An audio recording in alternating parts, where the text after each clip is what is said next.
I walked into the briefing room, and my wife's dad, the SEAL Admiral, smirked. "What's your call sign, Princess?" The men laughed. I said, "Reaper Zero." His face went white. He knew exactly who I was. Look, I've been in some pretty uncomfortable situations in my life. I've flown blind through sandstorms where the visibility was measured in good luck seeing your own hand. I've had my helicopter shot at by people who really didn't want me there. And I once had to sit through a 4-hour presentation about military budgeting that made waterboarding sound like a spa treatment. But walking into that Navy briefing room in San Diego on a Tuesday morning that smelled like burned coffee and decades-old testosterone, that was a special kind of hell that no amount of combat training could have prepared me for. The room was packed, 40 officers, give or take, all wearing their dress whites like they were auditioning for a recruitment poster. The air conditioning was broken, naturally, because the Navy apparently believes that sweating builds character. Every single one of these guys had that look. You know the one. I've seen some stuff, mixed with, I'm about to mansplain tactical operations to anyone who'll listen expression. And standing at the head of the table, looking like he owned not just the room, but possibly the entire Pacific Fleet, was Admiral Conrad Rains. My father-in-law. The man who signed my wedding photos with the enthusiasm of someone endorsing their own death certificate. Now, here's the thing about Conrad. He's what you'd call old military. Not the good kind that respects tradition and honor, but the kind that thinks anyone who didn't serve in Vietnam is basically a Boy Scout playing dress-up. He's the type who measures a man's worth by how many push-ups he can do and how loud he can yell "Hoo-yah" without his voice cracking. And me? Well, I'm the civilian who married his daughter, which in his mind makes me roughly as useful as a screen door on a submarine.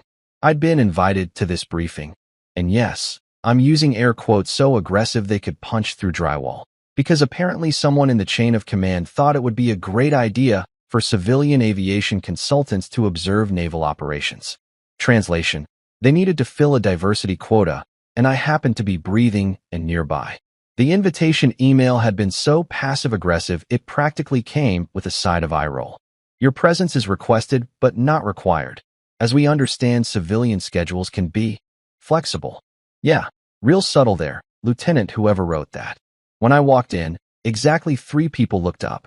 2 of them immediately looked back down at their phones, and the third, some fresh-faced lieutenant who probably still got carded at bars, gave me the kind of once-over that said, "Who's this guy? And did he wander in from the Starbucks next door?" I was wearing khakis and a polo shirt because, newsflash, I'm not active duty anymore, and I'll be damned if I'm going to dress like I'm attending a funeral for fun. Conrad, naturally, clocked me immediately. His eyes tracked me across the room like a predator watching a particularly unimpressive gazelle stumble into his territory. I found a seat in the back, because I'm not an idiot, and I know how this works, and tried to make myself as invisible as possible, which lasted about 4 minutes. Conrad was in the middle of some speech about operational readiness and maritime superiority, using enough buzzwords to make a corporate consultant weep with envy, when he suddenly stopped mid-sentence. Just stopped. The silence was so abrupt that someone's pen rolling off the table sounded like thunder. He looked directly at me, and I swear I saw the corners of his mouth twitch upward in what I can only describe as the facial expression equivalent of loading a gun. "Before we continue, gentlemen," he said, his voice dripping with the kind of condescension that could rust steel, "I think we should welcome our observer. My daughter's husband has decided to grace us with his presence today."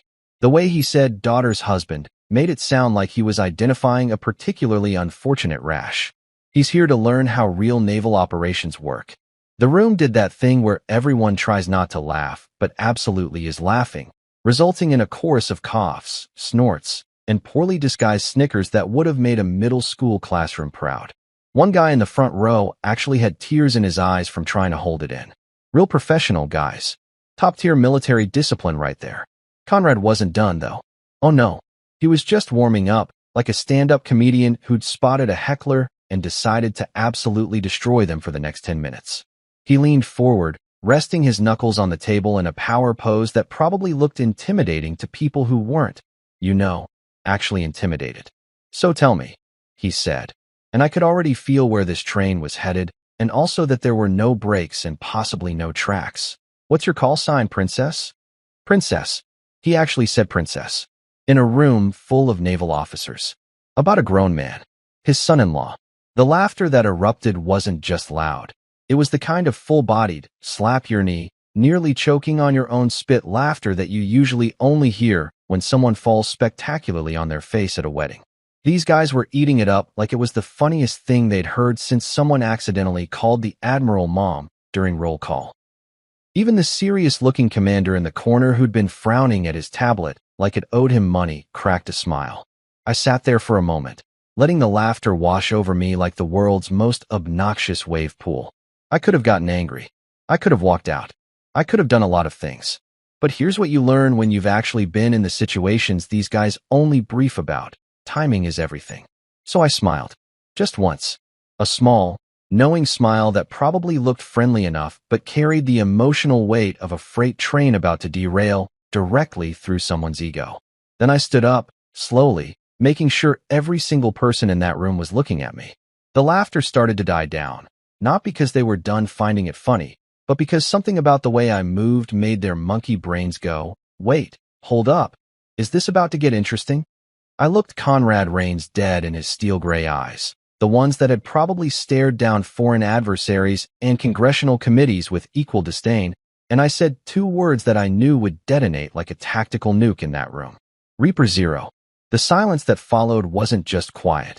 It was the kind of absolute, suffocating silence that happens when reality walks into a room and bitch slaps everyone across the face simultaneously. You could have heard a pin drop, except nobody was breathing enough to risk dropping anything. 40 officers, every single one of them, just froze. Some with their mouths still open from laughing.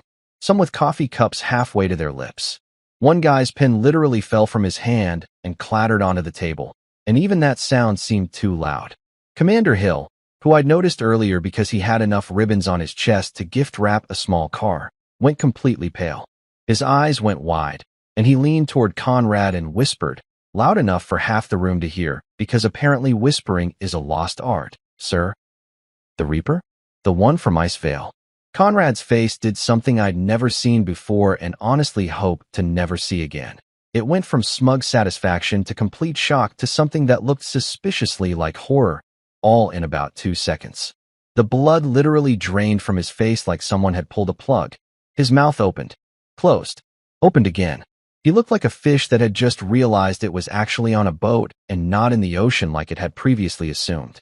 I stayed standing, keeping my expression neutral and friendly, because the beautiful thing about dropping a verbal bomb is you don't have to follow it up with anything.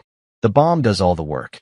The room stayed frozen for what felt like an hour, but was probably closer to 10 seconds, long enough for every single officer present to mentally rifle through their service knowledge and connect the dots between Reaper Zero and that absolutely insane mission everyone heard about, but nobody talks about, because it's classified 6 ways to Sunday.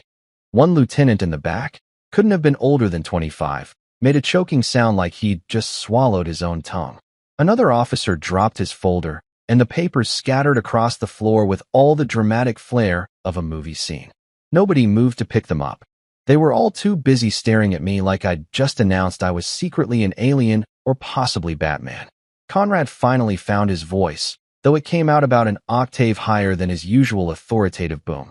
"You're that's." He cleared his throat, tried again. "That was you." I nodded once, still smiling that small, pleasant smile that was absolutely murdering him from the inside out. "Yes, sir. That was me. Icevale. February 2019. You might remember it. You ordered the mission despite the abort recommendation. Your SEAL team needed extraction. I was the one who brought them home." I paused, let that sink in for just a heartbeat. All of them. Through a Category 5 Arctic storm. In the dark. With a helicopter that had no business flying in those conditions. The room remained dead silent. Someone's phone buzzed, probably a text message, and the sound made 3 people actually jump. Conrad just stared at me, and I watched in real time as his brain recalculated everything he thought he knew about me. The useless civilian. The guy who married his daughter. The man he'd just called princess in front of 40 subordinates. And in that moment, watching his face cycle through every stage of regret, realization, and raw embarrassment, I had one crystal clear thought that made this entire awkward, sweaty briefing room experience completely worth it. This was going to be fun. Let me tell you about my wife, Talia Rains, because understanding her is basically required reading for understanding why her father is the way he is, and why I've spent the last 3 years of my life feeling like I'm in some kind of extended job interview that I can't actually fail out of, but also can't pass. Talia is what you'd call intimidating in the best possible way. She's 5'7" of pure confidence wrapped in designer clothes and a smile that could either make you feel like the most important person in the world or make you question every life decision that led you to this exact moment. I've seen her walk into a bar packed wall-to-wall with Marines, and I'm talking about the kind of jarheads who bench press small vehicles for fun and silence the entire room just by raising one perfectly sculpted eyebrow. Not saying a word, just the eyebrow. It was like watching a superpower activate in real time. She works in corporate law, the kind where she wears power suits that cost more than my first car and casually drops phrases like fiduciary responsibility and litigation strategy, while I'm still trying to figure out if I paid the electric bill on time. She's brilliant, funny, doesn't take crap from anyone, and has this way of making you feel like you're the only person in the room, even when there are 200 other people around. When we met at that veteran fundraiser 3 years ago, I thought she was completely out of my league. Turns out I was right, but she married me anyway, which either speaks to my incredible charm or her questionable judgment. I'm going to go with charm because it makes me feel better about myself. But here's the kicker. Despite being this absolute force of nature, who could probably negotiate world peace before lunch and still have time to destroy someone in a courtroom by dinner, she has not been able to convince her father that I'm not completely useless. And believe me, she's tried. I've heard the conversations. I've been in the room during family dinners where she's literally listed my accomplishments like she's presenting evidence to a jury, and Conrad just sits there nodding politely while internally categorizing me somewhere between houseplant and unfortunate furniture. To Admiral Conrad Rains, I am and have always been that civilian guy who married my daughter. That's it. That's the entire sum of my existence in his universe. Never mind that I have a master's degree in aeronautical engineering. Never mind that I spent 12 years in active service. Never mind that I have more flight hours than most commercial pilots will see in their entire careers. Nope. I'm just the guy who showed up one day, somehow tricked his daughter into marrying me, probably through witchcraft or blackmail. He's still investigating, and now I exist in his peripheral vision like an annoying pop-up ad he can't quite close. Here's a fun example. Remember Operation Icevale? The mission I dropped on him like a conversational grenade in that briefing room? Yeah, well, here's the part one didn't mention. The SEAL team I extracted during that nightmare mission? Conrad's team. He was the commanding officer who ordered that operation. I flew through what meteorologists were calling unsurvivable conditions to pull out 15 of his men, including his second-in-command, who was currently experiencing what medical professionals call actively dying from hypothermia. I brought every single one of them home. Not a scratch. Well, except for Jenkins, my co-pilot, who bit through his lower lip from clenching his jaw so hard during the approach that he needed stitches. But that's beside the point. Conrad sent me a commendation letter. A really nice one, actually. It called me a credit to naval aviation and praised my extraordinary courage under impossible circumstances. I still have it somewhere in a box in the garage, probably underneath some old tax returns and a broken blender I keep meaning to fix. But here's the thing. He sent that letter to Major Lucas Vaughn, call sign Reaper Zero. He had no idea that 5 years later, Major Lucas Vaughn would be sitting across from him at Thanksgiving dinner, married to his daughter, being asked if I wanted white meat or dark meat while he made pointed comments about civilians who don't understand sacrifice. The disconnect is so absurd it would be funny if it wasn't my actual life. This man pinned a medal on my chest. Well, not literally. It was mailed for saving his team's lives, and now he can't remember my first name half the time. At our wedding reception, he introduced me to someone as Tyler. My name is Lucas. I've been married to his daughter for 3 years. We have Sunday dinner together twice a month. Tyler. I didn't even correct him because at that point, what's the point? Let him think I'm Tyler. Maybe Tyler gets more respect. At home, Talia tries to smooth things over because she's an eternal optimist who apparently believes that enough time and exposure will eventually warm her father up to me. Like I'm some kind of emotional leftovers that just need a few minutes in the microwave. She'll curl up next to me on the couch, usually after another dinner where Conrad spent 45 minutes talking about naval operations while pointedly not asking me about my day, and she'll say something like, "Babe, Dad just has old-school humor. He doesn't mean anything by it." And I'll look at her, this woman I love more than anything, and reply, "Yeah, 1800s school humor. Like, pre-electricity old school. Pre-indoor plumbing old school." She'll laugh, do that thing where she scrunches her nose that makes my heart do stupid gymnastics, and then she'll kiss my cheek and tell me not to cause a scene.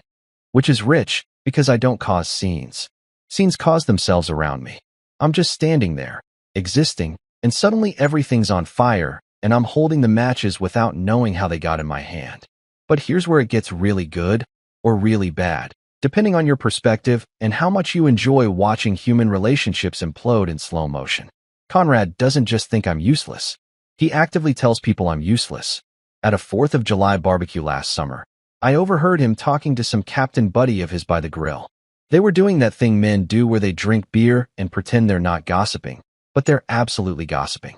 Conrad was flipping burgers with the confidence of a man who's never had one turn out dry, and he said, and I quote because this is burned into my brain like a brand, "My daughter married a nice enough guy, but he's never really done anything, you know? Civilian work. Consulting. Whatever that means. Whatever that means." I was standing about 15 feet away, holding a bowl of potato salad that Talia had asked me to bring outside, just frozen in place like a deer in headlights. The captain, to his credit, looked uncomfortable and mumbled something non-committal before quickly excusing himself to go check on his kids in the pool. Kids who were very clearly fine and needed zero checking on, but I appreciated the exit strategy.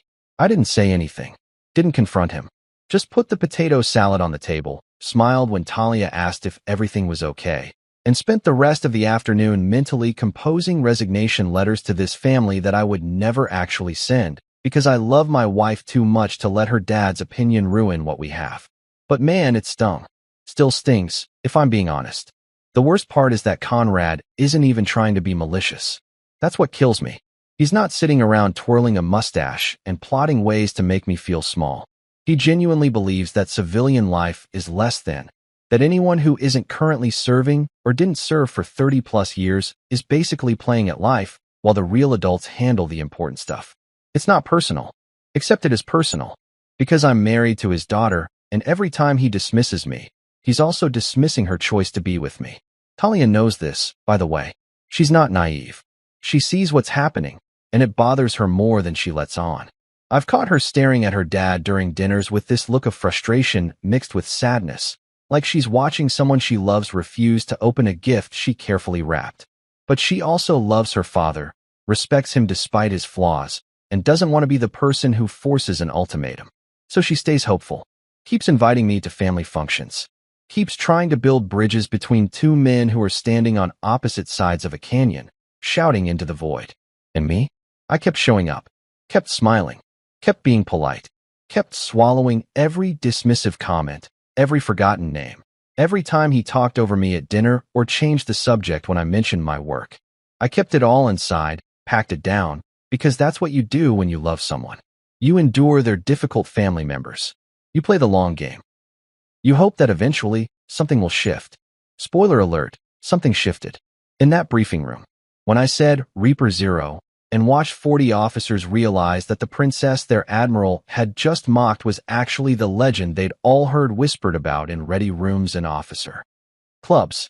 When Conrad's face went from smug to shocked to something approaching horror as he connected the dots between the decorated pilot he'd commended and the son-in-law he'd spent 3 years treating like an intern who wouldn't shut up about their study abroad semester. Yeah, the scene definitely caused itself. And honestly, I didn't even feel bad about it. 5 years ago, I was Major Lucas Vaughn, and if that name meant anything to you, it meant you either worked in tactical aviation or you'd heard the stories that get passed around at bars when the beer's been flowing and someone inevitably says, "You think that's crazy? Let me tell you about this one time." My call sign was Reaper Zero, which sounds metal as hell and absolutely was intentional, because when you're flying missions that make insurance adjusters weep, you might as well own the aesthetic. I was a combat pilot specializing in tactical extractions, which is military speak for We need you to fly into places that God himself has marked as return to sender and pull our people out before they become international incidents. I wasn't special forces, wasn't a SEAL, wasn't one of those guys who kicks down doors with night vision goggles and enough weaponry to arm a small nation. I was the guy who got those guys out when everything went sideways, which, spoiler alert, is pretty much always. My job was to fly helicopters into situations where the phrase, "that's impossible," was less of a warning and more of a challenge I took personally. Mountains and zero visibility? Sure. Active combat zones where people were actively trying to turn my bird into expensive confetti? Why not? Sandstorms that could strip paint off a tank? Just another Tuesday. The mission that made my call sign legendary, the one that got whispered about in ready rooms and officer clubs like some kind of modern military folklore, was Operation Icevale. And let me tell you, that mission earned its name because Operation We're All Gonna Die Screaming apparently didn't pass the PR review. It happened in February 2019, in the Arctic Circle, which for those of you who've never had the pleasure, is exactly as miserable as it sounds, but somehow worse. Imagine the coldest you've ever been. Then multiply that by, why do humans even live here? And add a generous helping of the wind is physically angry at your existence. A Navy SEAL team had been inserted for what was supposed to be a quick reconnaissance operation. In and out. No drama. Everyone home for dinner. Except intelligence had massively underestimated the number of hostiles in the area, which is military speak for, we screwed up and now people might die because of it. The team got pinned down, ran through most of their ammunition trying to fight their way to the extraction point, and then Mother Nature decided to join the party by dropping a blizzard on them that meteorologists were calling historic and unsurvivable in the same breath. I was stationed at a forward operating base about 200 miles away, sitting in the mess hall eating what the military generously called meatloaf, but what I suspected was actually recycled sadness when the alert came through. The base commander, Colonel Patricia Hendricks, who was about 5'2" of pure concentrated authority and could make grown men cry with a single disappointed look, called an emergency briefing. The room filled up fast, every pilot on base crowding in because when the colonel calls an emergency meeting, you show up and you show up fast. She didn't waste time with pleasantries. Wind speeds are hitting 120 miles per hour. Visibility is 0. Temperature is -40 and dropping. They have maybe 6 hours of shelter left before hypothermia starts taking them out one by one. The room went quiet. Not the good kind of quiet where people are thinking hard about solutions, but the bad kind where everyone's doing mental math and arriving at the same conclusion. This is a suicide mission. Someone in the back, I think it was Captain Morrison, guy who flew supply runs and had never seen combat, actually laughed nervously and said, "You're joking, right? We can't fly in that." Colonel Hendricks just stared at him until he physically shrank in his seat. "I'm not asking for volunteers," she said flatly. "I'm asking for pilots who can do the impossible." Her eyes scanned the room and landed on me. "Vaughn, you've flown in worse." Had I flown in worse? Debatable. Had I flown in anything remotely close to this level of meteorological insanity? Also debatable. But here's the thing about being the guy with a reputation. You can't suddenly develop common sense when people are counting on you. It's bad for morale and worse for your ego. So I stood up, stretched like I was about to go for a casual Sunday drive instead of potentially dying in a frozen Hell's Cape, and said, "Good news, Colonel. I'm terrible at following advice, and literally everyone's advice right now is don't do this." A few people laughed. Nervous laughter, the kind you hear at funerals when someone tells an inappropriate joke and everyone's too uncomfortable not to react. Colonel Hendricks almost smiled, which from her was basically the equivalent of a standing ovation. "You'll have Jenkins as your co-pilot," she said, nodding toward Lieutenant Danny Jenkins, who was standing near the front looking like he'd just been told he won a prize, but the prize was a one-way ticket to hell.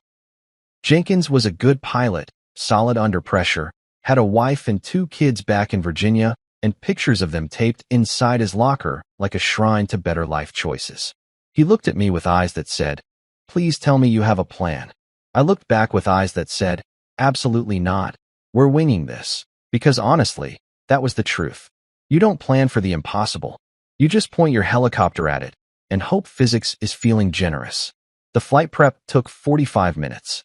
We loaded the bird with every cold weather survival kit we could strap down, extra fuel tanks, because we weren't sure what the return trip would look like, and enough medical supplies to run a small field hospital.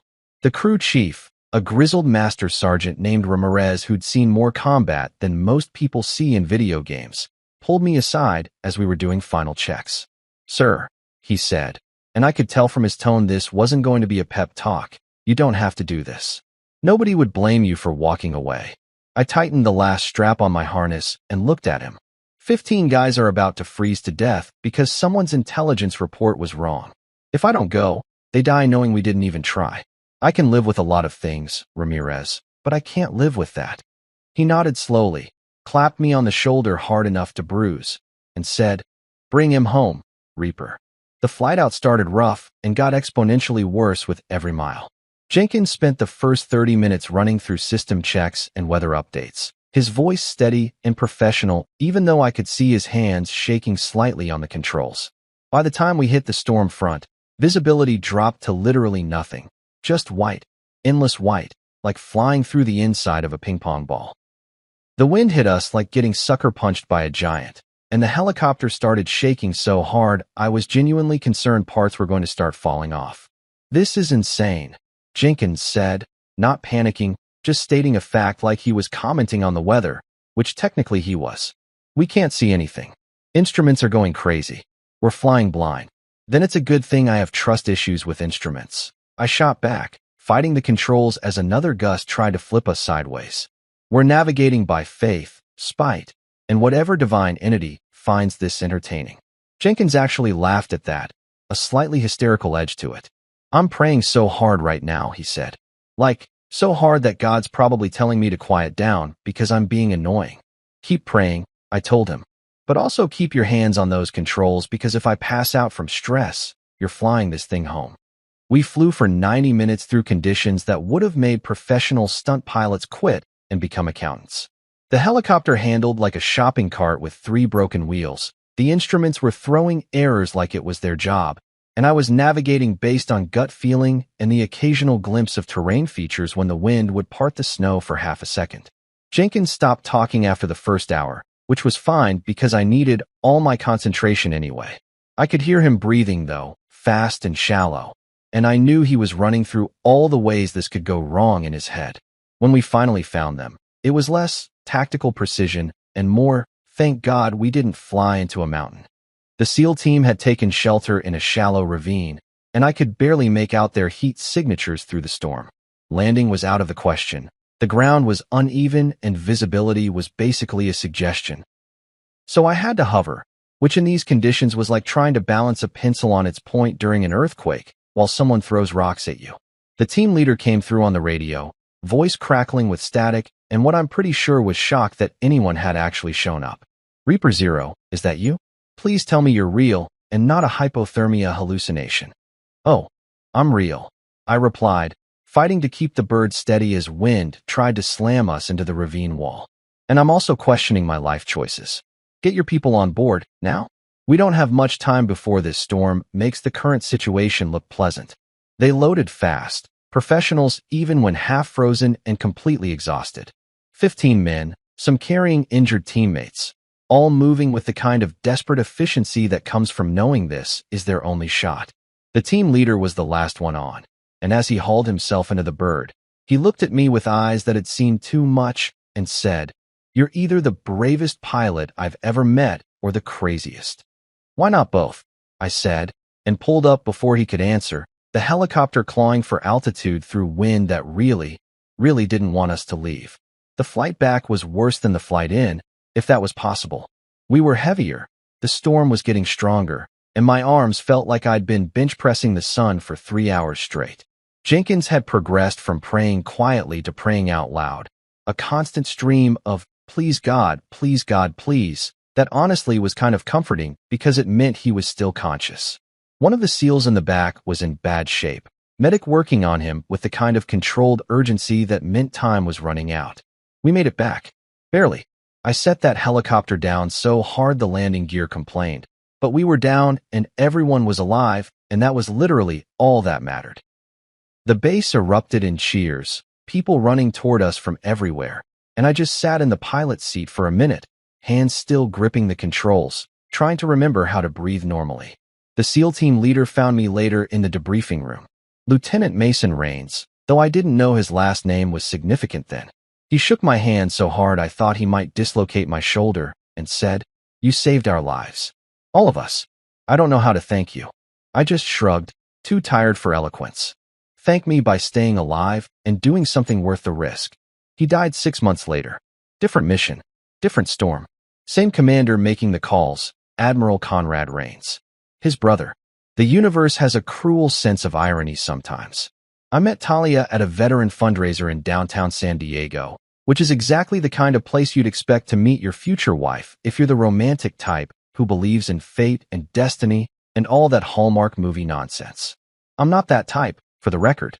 I'm the type who showed up because my buddy Dave, who I flew with back in the day and who's now working some cushy defense contractor job, guilt me into buying a ticket by saying, "Come on, man, it's for a good cause. Plus there's an open bar and you literally have nothing better to do on a Saturday night."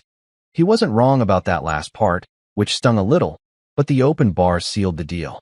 The event was at this fancy hotel ballroom with crystal chandeliers that probably cost more than my annual salary and waiters circulating with tiny appetizers that looked beautiful but left you hungry 5 minutes later. You know the type, a single shrimp on a cracker with some kind of foam that's supposed to be fancy but tastes like expensive air. I was standing near the bar, nursing a whiskey and trying to look like I belonged in a room full of people wearing suits that fit properly, when she walked up next to me and ordered a martini with the kind of confidence that makes bartenders stand up straighter. She was wearing this dark blue dress that probably had a designer name I couldn't pronounce, her dark hair pulled back in a way that showed off cheekbones that could cut glass. And when she glanced at me, I swear the room got quieter. Or maybe that was just my brain short-circuiting. Hard to say. "You look like you'd rather be anywhere else," she said, a slight smile playing at the corner of her mouth. I laughed, caught off guard by the directness. "That obvious? You've been standing in the same spot for 20 minutes. You haven't touched the appetizers even though the crab cakes are actually decent, and you're drinking whiskey at a wine and champagne event," she said, taking her martini from the bartender with a nod of thanks. "So yeah, pretty obvious." In my defense, I said, the whiskey was a tactical choice. Wine gives me a headache and champagne makes me feel like I'm at a wedding I wasn't invited to. She laughed at that, a genuine laugh that reached her eyes, and extended her hand. Talia Rains, corporate lawyer, champagne enthusiast, and apparently better at reading people than you are at hiding discomfort. I shook her hand, noting that her grip was firm and confident, the kind of handshake that meant business. Lucas Vaughn, former helicopter pilot, whiskey defender, and guilty as charged on the discomfort thing.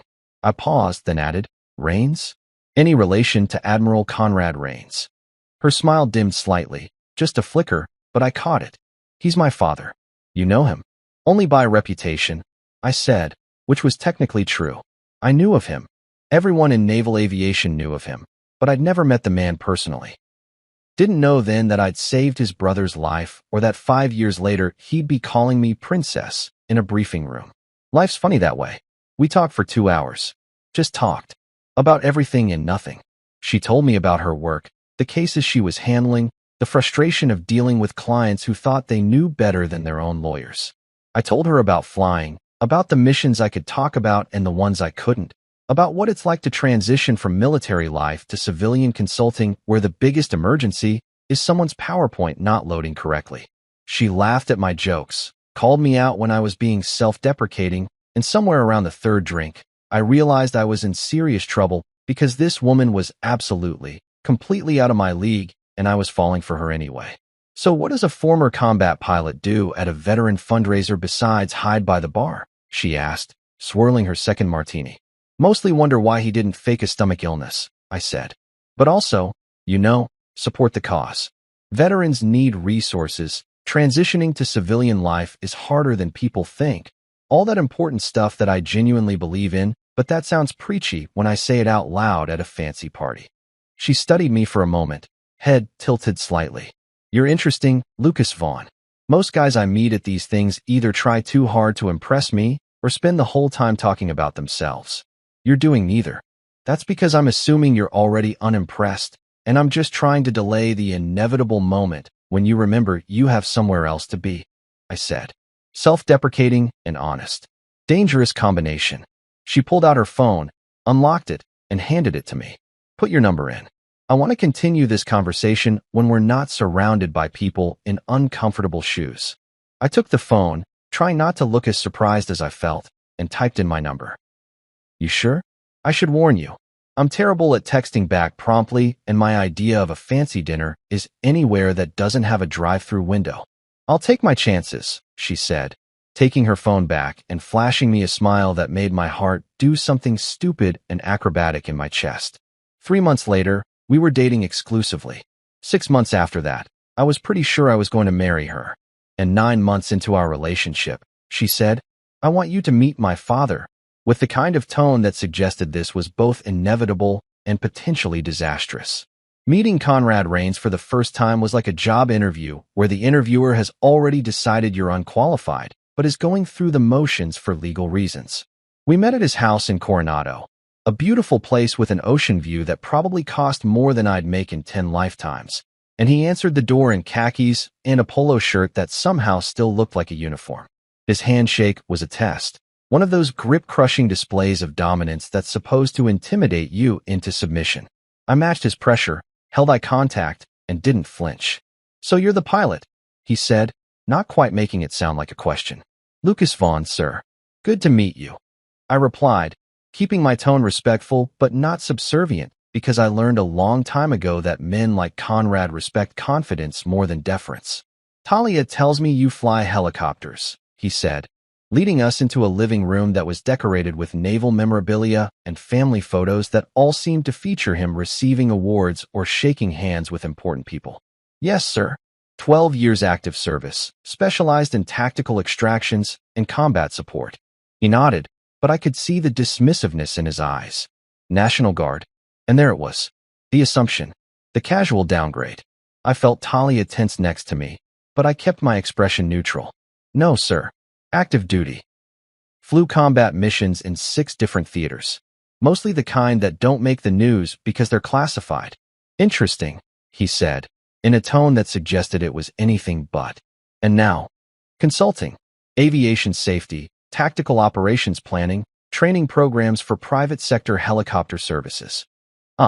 Civilian work. He said it the way someone might say mall kiosk salesman or professional mime. Well, it's good you're staying employed. The dinner was painful. Conrad dominated the conversation, telling stories about his naval career that all somehow circled back to his accomplishments while making subtle digs about civilian life and how real service meant 30 years in uniform. Talia tried to steer the conversation to neutral topics, but her father had the conversational agility of a freight train on a single track. I smiled, nodded, answered questions when asked, and mentally calculated how many drinks I'd need after this to forget the experience.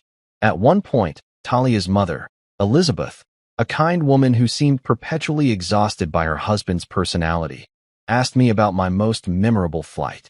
I started to mention Operation Icevale, then stopped because I realized Conrad was in the room and the whole thing would get complicated fast. Instead, I told a sanitized version of a supply run gone wrong in Afghanistan, keeping it light and slightly funny. Conrad listened with half attention, checked his watch twice, and when I finished, said, supply runs. Important work, I suppose. Someone has to do the logistics. Talia's hand found mine under the table, squeezed hard. I squeezed back, a silent communication that meant, I'm fine, don't murder your father at dinner. When we left that night, Talia was furious in a way I'd never seen before. We sat in my car in her father's driveway, and she just started apologizing, rapid fire, words tumbling over each other. I'm so sorry. That was awful. He was so rude. I don't know why he's like this. You didn't deserve that. I should have warned you better. I stopped her by kissing her, which shut her up effectively and also seemed like a better use of our time than rehashing how her father thought I was basically a glorified taxi driver. When I pulled back, I said, hey, I've been shot at by people who actually wanted me dead. Your dad just doesn't know what to do with someone who married his daughter and didn't ask his permission first. I can handle it. You shouldn't have to handle it, she said quietly. Maybe not, but I'm handling it anyway because you're worth it. She looked at me with those eyes that made me want to promise her the world, then said, "I love you. You know that." "I do now," I replied, and meant it more than I'd meant anything in my life. A year later, we got married. The wedding was beautiful. Talia planned every detail with the precision of a military operation, which I found both hilarious and fitting given her family background. Her mother cried happy tears, her friends gave touching speeches, and Conrad gave a toast that was technically appropriate but loaded with enough subtext to sink a battleship. "To my daughter's husband," he said, raising his glass with a smile that didn't reach his eyes. "May his landings be smoother than his career choices." The room laughed. Polite, uncomfortable laughter from people who weren't sure if this was affectionate ribbing or an actual insult. I knew which one it was. So did Talia, who looked like she wanted to throw her bouquet at her father's head. I stood up, raised my own glass, and looked Conrad dead in the eye. "And to my father-in-law, may his next promotion include humility." The laughter that followed was different. Surprised. Genuine. A few people actually applauded. Talia kicked me under the table, hard enough to leave a bruise I'd find later. But she was also trying not to smile. Conrad's expression flickered between shocked, annoyed, and something that might have been respect if you squinted hard enough. We didn't talk for the rest of the reception, but I'd made my point. I wasn't going to be the quiet son-in-law who took every dismissive comment with a smile. I was going to push back. Politely, but firmly. Looking back now, that was probably the moment Conrad decided I was either interesting or a problem. Maybe both. Either way, I'd stopped being invisible to him, which was progress. Even if he still didn't know I was the pilot who'd saved his brother's life. That revelation was coming. Just needed the right moment. In a briefing room full of witnesses. The thing about being retired from active duty is that you think you're done with the military, but the military is never quite done with you. It's like that ex who keeps showing up at parties you're trying to enjoy, standing in the corner, making eye contact across the room until you have to acknowledge them. Except instead of an awkward conversation about who kept the good coffee maker, it's official government correspondence with words like requested, advisory capacity, and your expertise would be valuable, which is bureaucratic speak for, we need you to show up, or we'll make your life administratively difficult. So when I got the letter, actual physical mail, because apparently the Navy still thinks it's 1985 and email is a passing fad, summoning me to Naval Base San Diego for a joint operations brief, my first reaction was to laugh. Then I read it again and realized they were serious. The letter was signed by some captain I'd never heard of, but the language was formal enough to suggest this wasn't optional. Your presence is requested as a civilian aviation consultant to observe and provide potential input on tactical helicopter operations. Translation: sit in a room, look interested, maybe answer a question if someone feels charitable enough to acknowledge you exist. I showed the letter to Talia over breakfast, sliding it across the kitchen table while she was scrolling through her phone and eating yogurt with the kind of focused intensity she brought to everything in her life. She picked it up, read it, and her expression shifted from curious to concerned to something that looked suspiciously like she was trying not to laugh. "They want you at Dad's briefing," she said, looking up at me with those eyes that could read a situation faster than most people could blink. Apparently, I took a sip of coffee, which had gone lukewarm while I'd been reading the letter for the 15th time. Think it's a coincidence? With my father? Nothing's a coincidence. Everything's a power move disguised as protocol. She set the letter down and leaned back in her chair. "You don't have to go, you know. You're retired. They can't actually make you do anything." "True," I said, considering it. "But if I don't show up, Conrad wins whatever game he's playing. And I'm petty enough that I'd rather sit through a boring briefing than give him the satisfaction of thinking I'm intimidated." She smiled at that, the kind of smile that suggested she knew exactly how petty I could be and found it endearing rather than concerning. "Just promise me you won't start anything." "Me? Start something?" I'm a model of restraint and professionalism. I said it with such conviction that even I almost believed it. "You told my father his next promotion should include humility at our wedding reception." That was different. That was justified sass. This is just sitting quietly in a room full of naval officers while they talk about things I probably already know. How much trouble could I possibly get into? Famous last words. Truly, if there's ever a documentary about my life, that clip will play right before the dramatic music starts, and everything goes sideways. The drive to San Diego took about 40 minutes through traffic that made me appreciate why people pay extra to live near their jobs. I'd been to the naval base before, consulting work, a few training sessions, the occasional meeting that could have been an email, but someone decided needed to be in person because military culture loves meetings the way toddlers love pudding. The base looked the same as always. Imposing gates, serious-faced guards who checked my ID like I might be a foreign spy disguised as a slightly tired civilian in khakis, and enough concrete and chain-link fence to make you forget that the ocean was literally right there being beautiful and free. I parked in the visitor lot, grabbed my laptop bag even though I knew I wouldn't need it. Old habits from years of service, and made my way to the administrative building where the briefing was being held. The air conditioning hit me like a blessing as soon as I walked inside, a stark contrast to the San Diego heat that was doing its best impression of the surface of the sun. A young petty officer at the front desk checked my name against a list, gave me a visitor badge that said civilian consultant in letters large enough to be read from space, and directed me to the third floor, Conference Room B. Conference Room B turned out to be one of those large briefing rooms with tiered seating, a massive screen at the front, and enough American flags to stock a 4th of July parade. I arrived about 10 minutes early.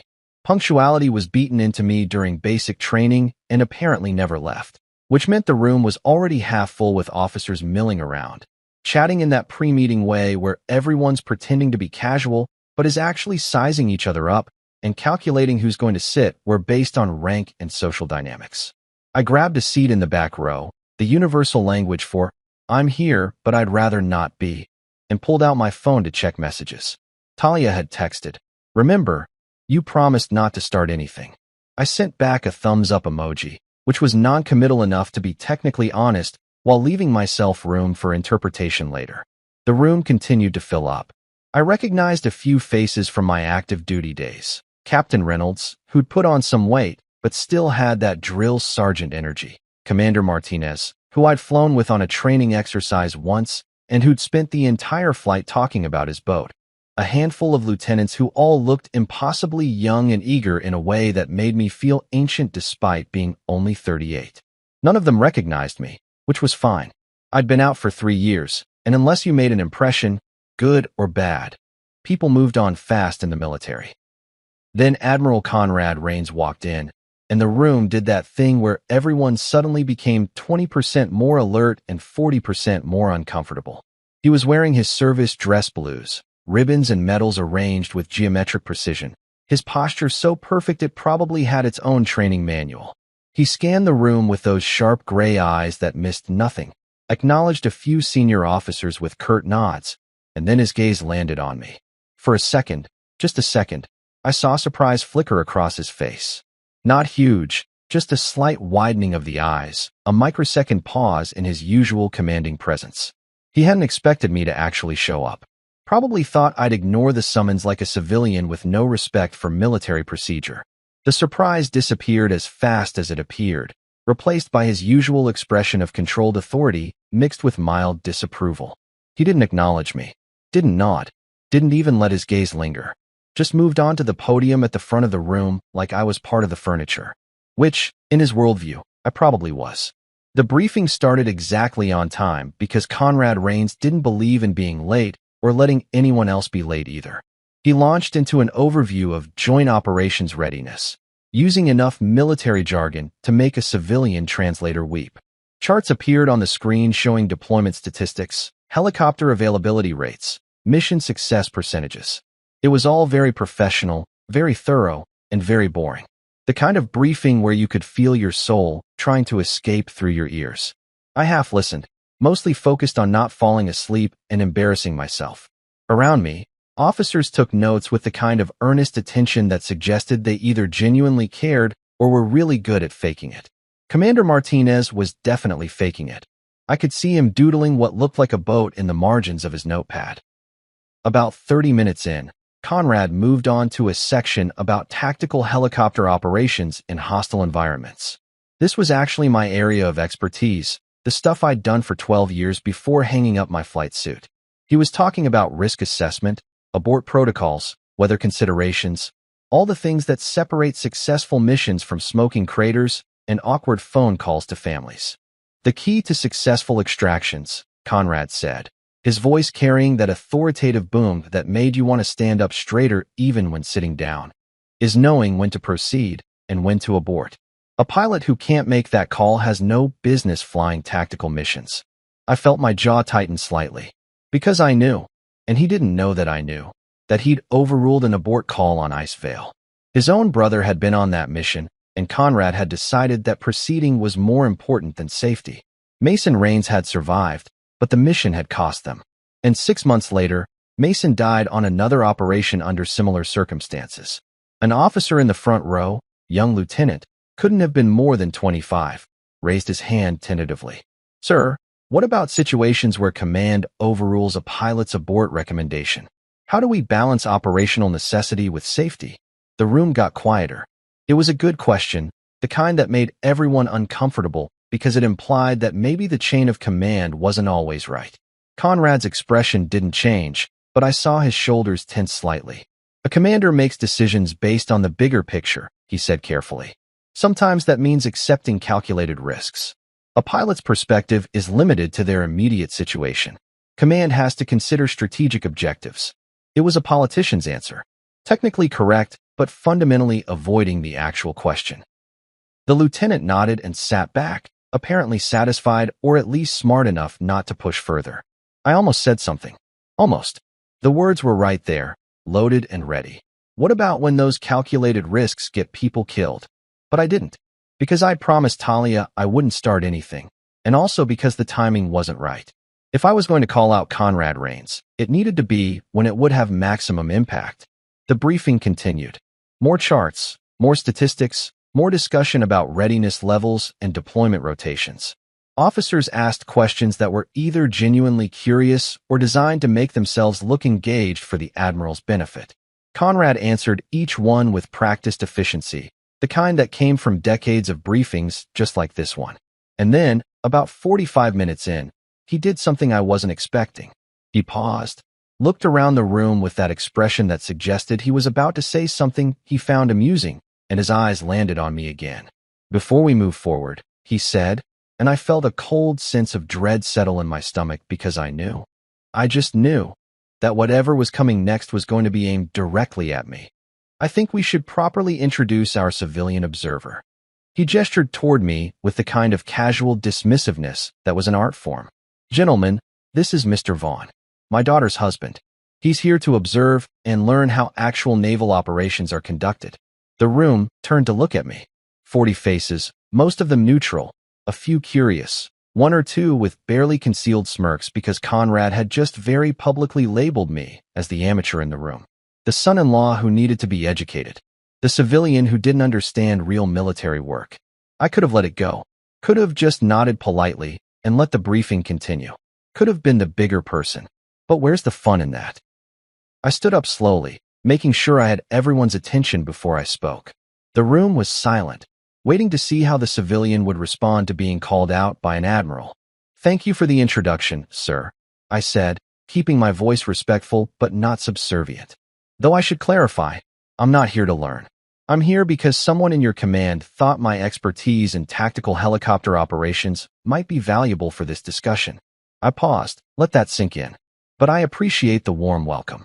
A few officers shifted uncomfortably. Conrad's expression hardened slightly, his eyes narrowing just a fraction.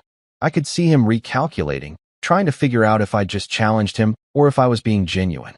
Before he could respond, I sat back down. Mission accomplished. The tension in the room was palpable. Commander Martinez had stopped doodling his boat. Captain Reynolds was staring at me with an expression somewhere between impressed and horrified. The young lieutenant who'd asked about abort protocols looked like he'd just witnessed something he wasn't sure he should have seen. Conrad cleared his throat, regaining control of the room. Well then, he said, his voice carrying an edge that could cut steel. Perhaps Mr. Vaughn can enlighten us with his civilian consulting perspective. It wasn't a request. It was a challenge. And I just walked right into it. This was it. The moment.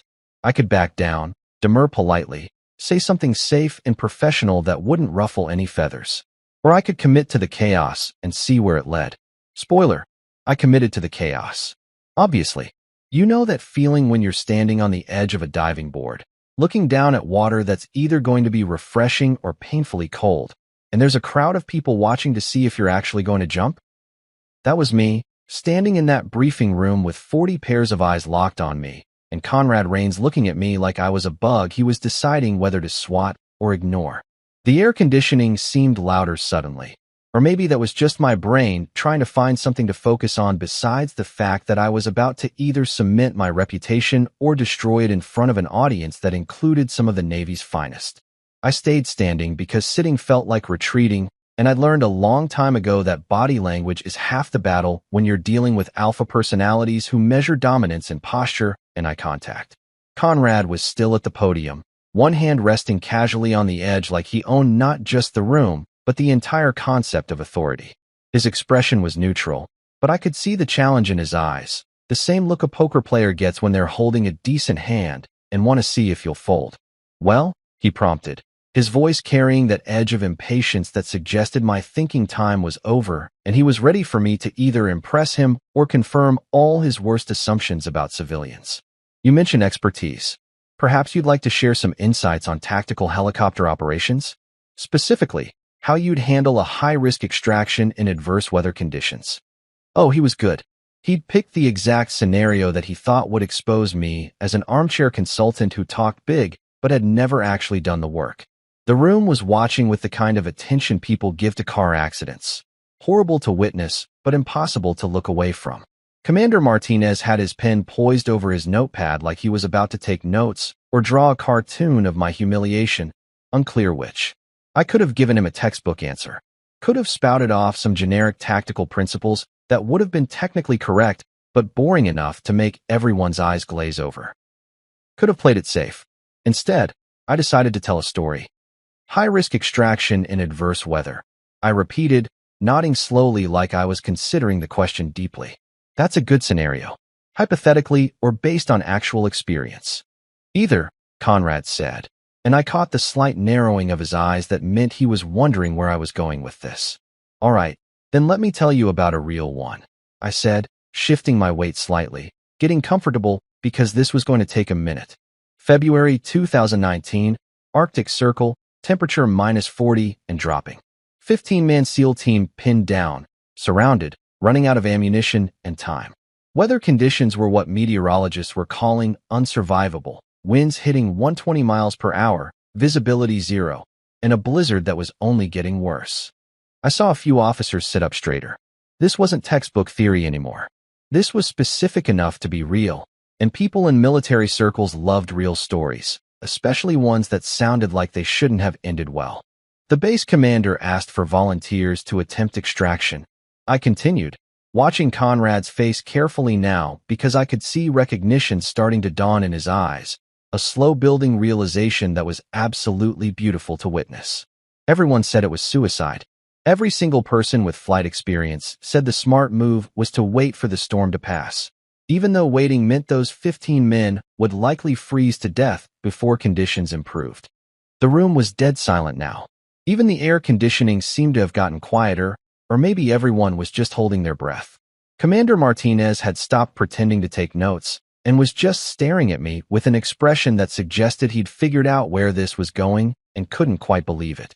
One pilot said yes. I went on, and I could see Conrad's knuckles going white where he gripped the podium because he knew. He absolutely knew what mission I was describing. Flew out with a co-pilot who prayed so hard during the flight that he probably annoyed God. Navigated through conditions that made instruments useless, where visibility was measured in good luck seeing your own hand in front of your face, and where every gust of wind tried to flip the helicopter like a pancake. I paused, let the silence stretch for a beat, 2 beats. Let them imagine it. Let them feel the weight of what I was describing.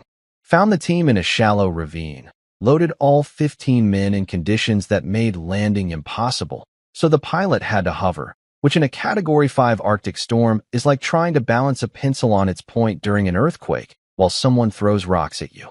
I smiled slightly, remembering Jenkins' face when we finally touched down back at base, the way his hands had been shaking so hard he couldn't unfasten his harness.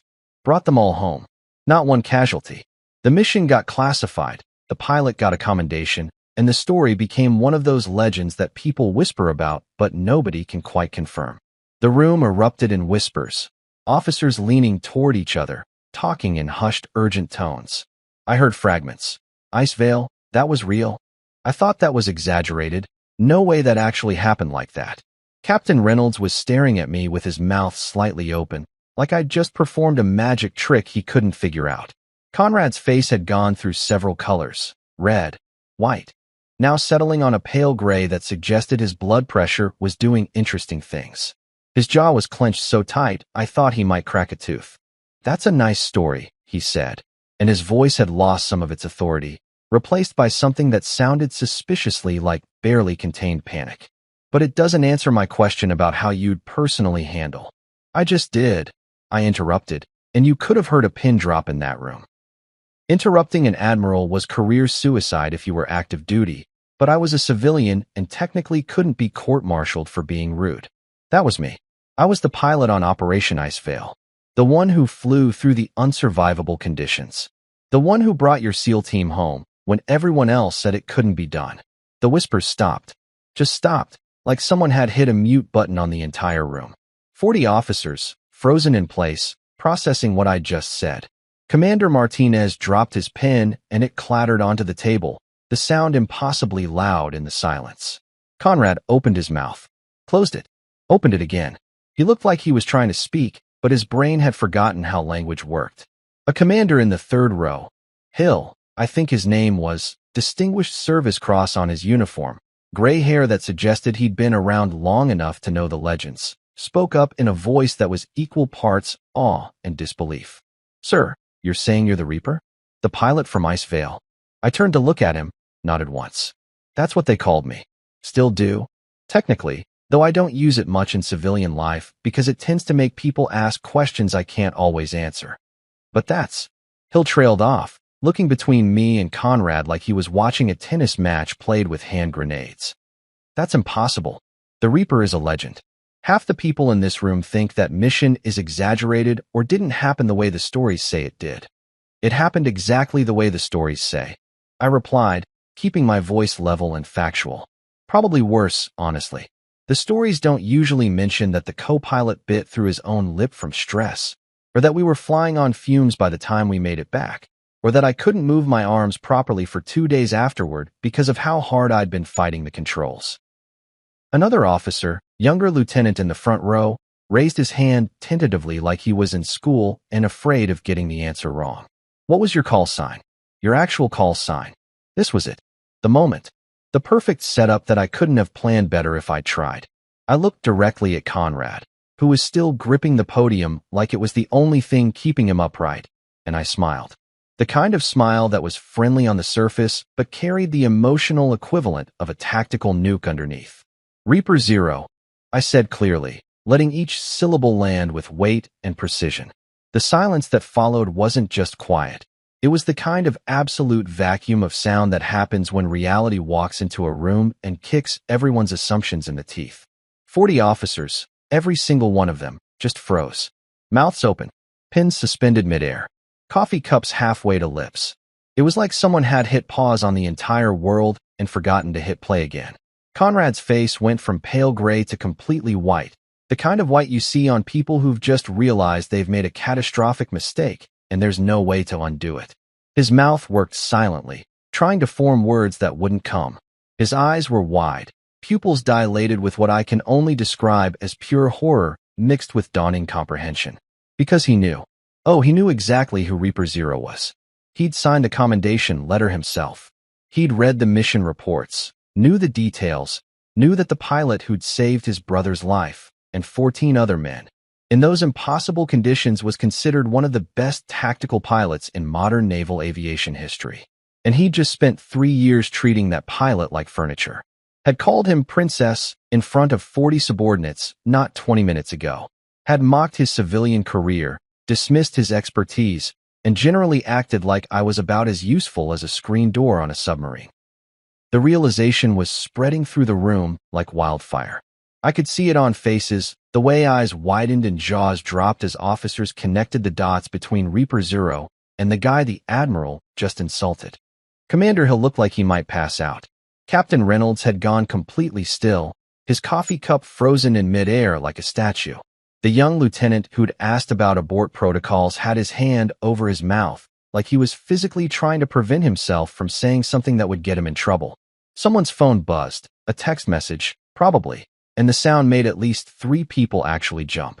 A folder fell off someone's lap and hit the floor with a slap that echoed through the silent room. Still, nobody spoke. Nobody moved. They were all waiting to see what would happen next, like spectators at the world's most awkward sporting event. Conrad finally found his voice, though it came out rough and strained, like he was speaking through broken glass. That was you? Icevale was you? Yes, sir, I said, maintaining perfect military courtesy because now that I'd dropped the bomb, I could afford to be respectful. That was me. February 2019. You ordered the mission despite the abort recommendation from Weather Command. Your SEAL team needed extraction. I brought them home. All 15 of them, including Lieutenant Mason Rains. I saw Conrad flinch at his brother's name, a visible full-body flinch that made him take a half-step back from the podium. His knuckles were white, his jaw clenched so hard I thought he might shatter his own teeth. Mason was. He started, then stopped, then tried again. My brother was on that mission. I know, sir. He was second in command. Good man. Kept his team calm during extraction even though he was hypothermic and probably in shock. He shook my hand afterward, told me I'd saved all their lives.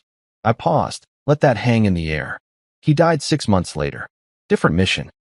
I'm sorry for your loss. The room was still silent, but it was a different kind of silence now. Not shock, but something heavier. Grief, maybe. Recognition of sacrifice. The kind of moment that happens when you're reminded that behind all the ranks and protocols and military efficiency, there are actual human beings with families and histories and losses they carry. Conrad swayed slightly, like someone had physically pushed him. His eyes were unfocused, staring past me at something only he could see. When he spoke again, his voice was barely above a whisper, and everyone had to strain to hear it. You saved my brother's life. Yes, sir. And 14 other men. It's what I was trained to do. He looked at me, really looked at me, for the first time maybe ever. Not as his daughter's civilian husband, not as the furniture in the corner, but as Major Lucas Vaughn, callsign Reaper Zero, the pilot who'd done the impossible and made it look routine. And I called you princess, he said, and it wasn't a question. It was a statement of fact, delivered with the kind of dawning horror that comes from realizing you've been a complete ass to someone who deserved your respect. I smiled again, that same small pleasant smile that I'd been wearing since this whole beautiful disaster started. Yes, sir. You did. About 20 minutes ago, in fact, right before you asked what my call sign was. The room made a collective sound, not quite a gasp, more like everyone simultaneously inhaling sharply and trying not to make it obvious. It was the auditory equivalent of watching a car crash in slow motion and being unable to look away. And in that moment, standing there with 40 witnesses who would tell this story for years to come, watching an admiral realize he'd just publicly humiliated a decorated pilot who'd saved his own brother's life, I had one crystal clear thought. This was absolutely, completely, worth every awkward family dinner I'd endured. If you've never watched a rumor spread through a military base in real time, let me tell you, it's faster than any internet connection and more efficient than any official communication channel ever invented. By the time lunch rolled around, approximately 3 hours after my little revelation in the briefing room, every single person on Naval Base San Diego had heard some version of the Admiral's son-in-law is actually Reaper Zero, and the Admiral called him princess in front of 40 officers. And it was the most beautiful disaster anyone has witnessed since Lieutenant Morrison accidentally saluted a statue thinking it was an admiral. I knew this because I couldn't walk 15 feet without someone staring at me like I was either a celebrity or a bomb about to detonate. Officers I'd never met nodded respectfully as I passed. Enlisted personnel whispered to each other and pointed, not subtly, just straight up pointed like I was an attraction at a zoo. One petty officer actually stopped me near the parking lot to ask if I'd sign his notebook, which was both flattering and deeply weird. Sorry, sir. My brother was on a deployment and he heard stories about Icevale. And if you're really the pilot, this would make his entire year, he said, looking embarrassed, but also hopeful in that way young service members have when they meet someone whose reputation precedes them. I signed his notebook because what else was I going to do? Refuse and look like a jerk? The kid was practically vibrating with excitement. I wrote, "Stay safe up there, Reaper Zero," and handed it back, and he looked at it like I'd just given him a winning lottery ticket. "Thank you, sir. This is incredible.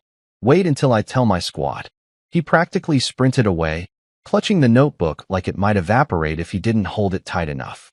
I made it to my car and sat there for a moment, just processing what the hell had just happened. My phone was blowing up with texts, mostly from Talia, who had apparently heard from 3 different sources what went down in the briefing room. Her messages were a mix of, "What did you do? Everyone is talking about this. My phone won't stop ringing, and Dad won't answer his phone, and his aide says he's unavailable. What does that mean?" I called her because texting felt insufficient for this level of chaos. She answered on the first ring. "Lucas Vaughn, what the actual hell happened?" "I may have introduced myself properly," I said, trying for casual and landing somewhere around guilty but not sorry. "Properly." Her voice went up an octave.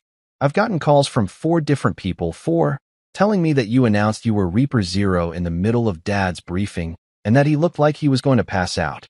"That's a fairly accurate summary, yes." There was a pause. A long pause. The kind of pause that happens when someone is trying to decide if they're angry or impressed, or some combination of both that doesn't have a name yet. "Did he really call you princess?" "Oh yeah, in front of 40 officers. Asked me what my call sign was. Very condescending tone, clearly expecting me to either not have one or to say something civilian and boring. So I told him." Another pause. Then, unexpectedly, she laughed. Not a small laugh either.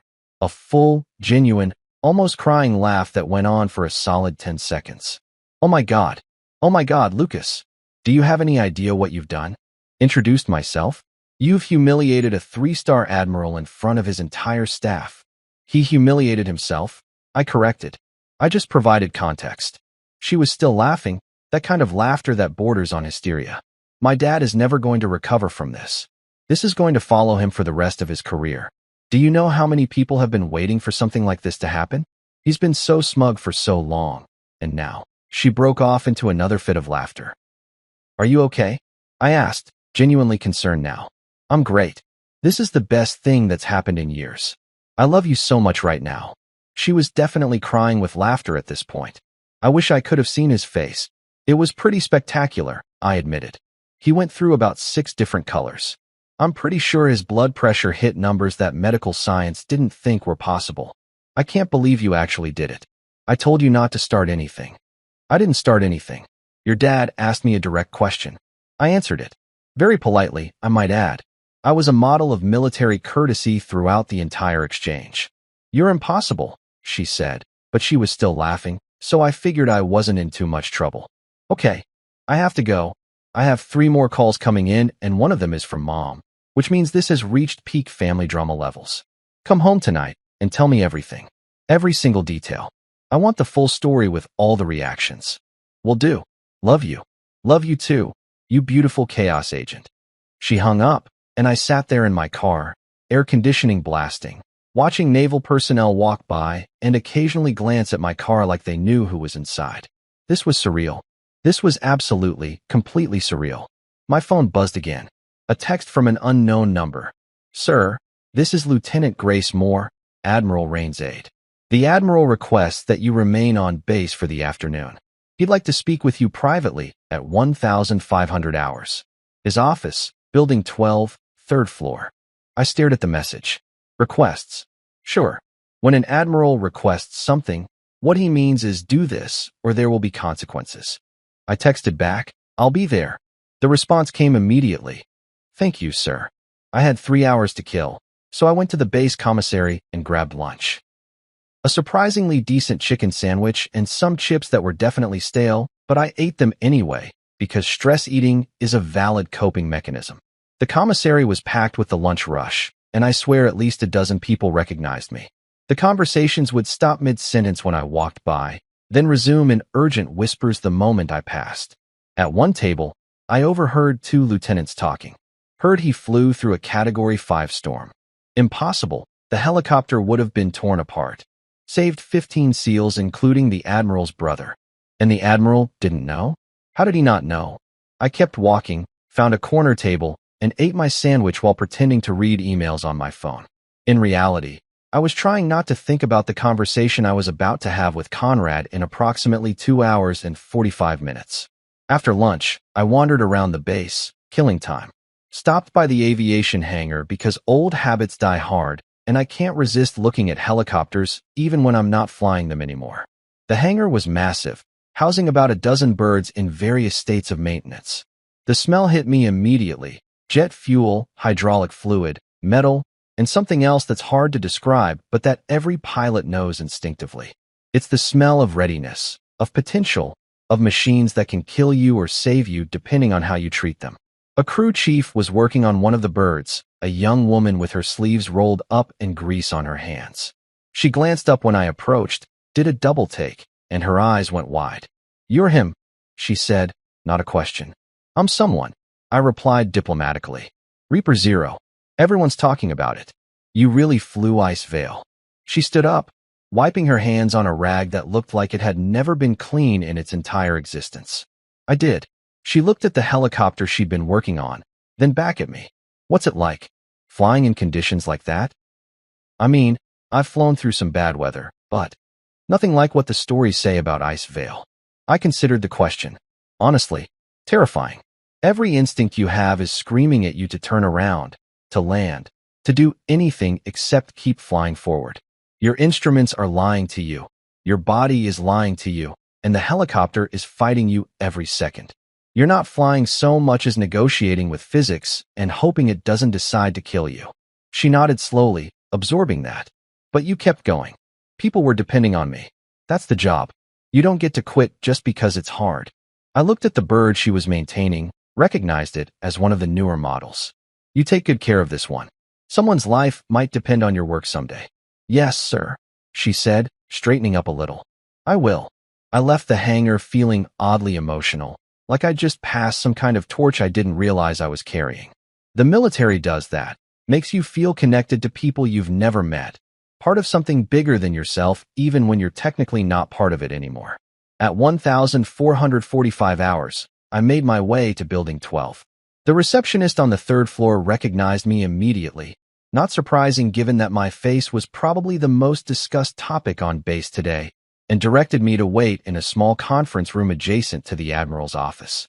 The room was sterile and professional, with a table, 6 chairs, and a painting of a naval battle that looked historically significant but that I couldn't identify. I sat down and waited.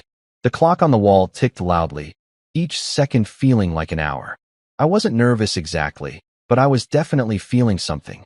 Anticipation, maybe, or the kind of tension that comes before a conversation you know is going to be significant. At exactly 1,500 hours, the door opened and Admiral Conrad Rains walked in. He looked older than he had this morning. Not physically older, but worn down, like someone had taken sandpaper to his usual confidence and authority. His uniform was still perfect, his posture still military straight, but something in his eyes was different. Vulnerable, maybe. Human. He closed the door behind him, stood there for a moment like he was gathering his thoughts, and then said, "I owe you an apology." I hadn't been expecting that. Not even a little bit. I'd been prepared for anger, for defensiveness, for him to try to spin the situation into something that wasn't entirely his fault. But an apology? From Conrad Rains? That was like seeing a unicorn do taxes, theoretically possible, but practically unheard of. "Sir," I started, but he held up a hand. "Let me finish. Please." He pulled out a chair and sat down across from me. And for the first time since I'd met him, he looked directly at me like he was seeing me instead of looking through me. "I called you princess. I dismissed your expertise. I've spent 3 years treating you like you were an inconvenience rather than a person, let alone the person who saved my brother's life.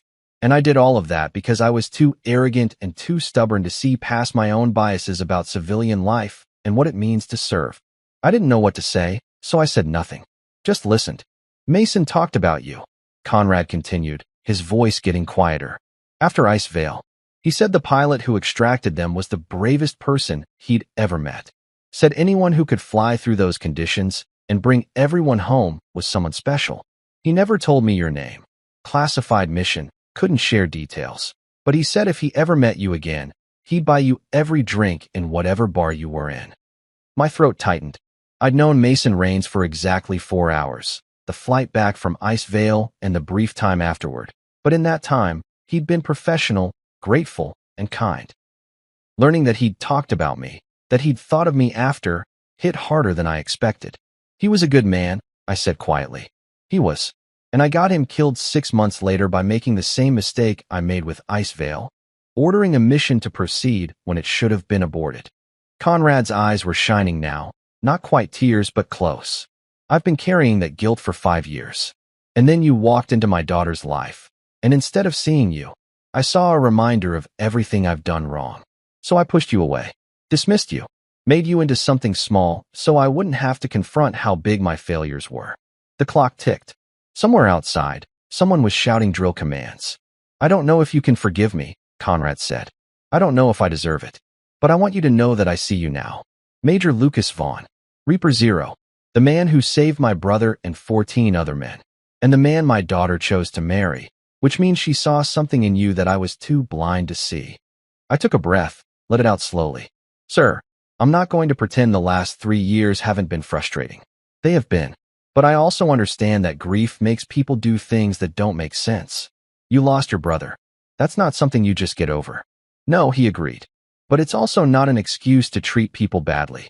No, it's not, I said, because honesty seemed important here. But it's a reason, and reasons matter. He nodded, seemed to consider that. Can we start over? Not forget the past, but maybe build something better going forward. I thought about it. Thought about Talia, about family dinners, about the possibility of not feeling like an outsider every time I walked into a room with Conrad Rains in it. Yeah, I said finally. We can do that. He extended his hand across the table. I took it. His grip was firm, respectful, nothing like the dominance-testing handshake from our first meeting. Thank you, he said. You're welcome, sir. We sat there for another minute, neither of us quite ready to leave, both of us processing what had just happened. Finally, Conrad stood up, straightened his uniform in that automatic way military people do, and gave me a small smile. For what it's worth, Princess might be the worst call sign guess in naval history. I laughed, surprised. Yeah, it really was. Reaper Zero, though? That's one hell of a name. Earned it the hard way. The best ones always are. He left, and I sat there alone in the conference room, feeling like something significant had shifted. Not fixed. You don't fix 3 years of tension in one conversation, but shifted. Like maybe, possibly, there was a path forward that didn't involve constant low-level warfare at family dinners. My phone buzzed. Talia, well? Did he kill you? Are you alive? Should I start planning a funeral? I texted back, still alive. Actually had a good conversation. Tell you about it tonight. Her response was immediate. A good conversation? With my father? Are you sure you're talking to the right person? Pretty sure. He apologized and everything. I don't believe you. This is a prank. You're pranking me. Not a prank. Real life. Apparently, I broke something loose. You broke my father loose. I don't know whether to be impressed or terrified. Go with impressed. I'm going with impressed. I drove home feeling lighter than I had in years. The San Diego sun setting behind me in shades of orange and pink that looked almost unreal. The base gates receded in my rearview mirror, and with them, some weight I hadn't realized I'd been carrying. Turned out, sometimes the best thing you can do is tell the truth and let the chips fall where they may. Even if those chips are an admiral's ego. That night, curiosity got the better of me. I couldn't shake the feeling that there was more to Ice Vale than what I remembered, more to Mason's death than bad luck and timing. So I did something probably illegal. I accessed the classified mission archives using credentials that technically hadn't expired yet, even though I definitely shouldn't have been using them anymore. The file room was digital now, thankfully, because breaking into an actual physical archive would have required skills I didn't have and a willingness to commit felonies I wasn't quite ready for. I logged in, pulled up Operation Ice Vale, and started reading through reports I'd never seen before, command logs, weather data, communication transcripts. And there it was, buried in a communication log timestamped 20 minutes before we launched. Pilot Vaughn requests mission abort due to unsurvivable weather conditions. Request denied by Commander Rains.